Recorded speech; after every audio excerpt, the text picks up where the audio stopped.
शिलाहाराज of Thane हे पुस्तक यथावकाश प्रसिद्ध झाले, परंतु याचे मराठी रूपांतर करण्याची गरज भासू लागली.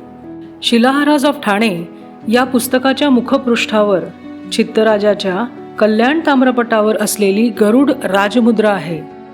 त्याच विषयावरचे पुस्तक असल्याने या मराठी पुस्तकाचे मुखपृष्ठ इंग्रजीप्रमाणेच असावे असेच ठरले होते. परंतु ज्याला कहाणी में ट्विस्ट असे म्हणतात तसे काहीसे घडले.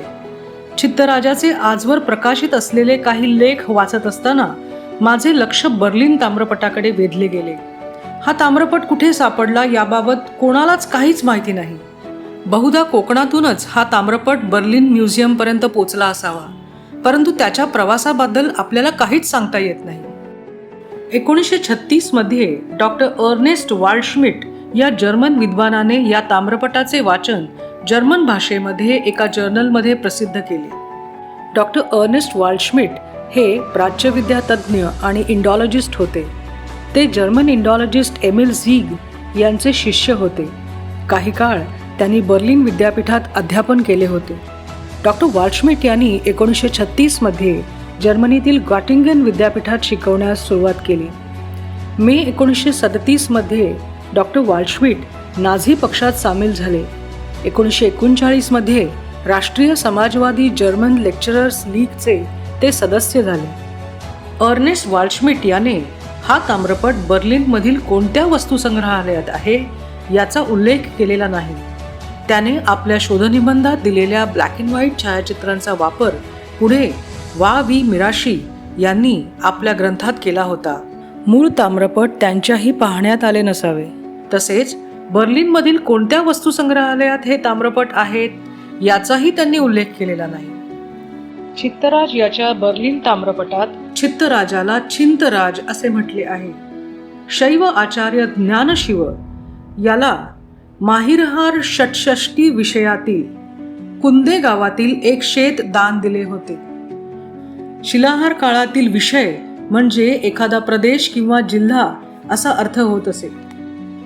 याच कुंदे गावातील भाय्यपेश्वर देवळातील तपस्व्यांच्या अन्नवस्त्राकरिता, देवपूजेच्या उपकरणांकरिता आणि देवालयाच्या डागडुजीकरिता हे दान दिले गेले होते.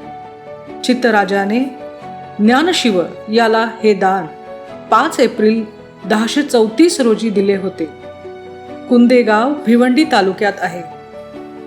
गुगल बाबाला बर्लिनमधील म्युझियम असे विचारल्यावर त्याने तब्बल 42 वस्तुसंग्रहालयांचे पत्ते दिले. यातून आपल्याला हवे असलेले म्युझियम शोधणे म्हणजे गवतातून सुई शोधण्यासारखेच होते. तरीही मी काही वस्तुसंग्रहालयांना आवश्यक माहितीसह ईमेल केले. या उपद्व्यापातून काहीही मिळणार नाही याची खात्री होतीच. तसेच मराठी पुस्तकाचे मुखपृष्ठ आधीच ठरलेले होते. पण म्हणतात ना, किसी चीज को पूरी शिद्दत से चाहो तो पूरी कायनात उसे मिलाने की कोशिश करती है.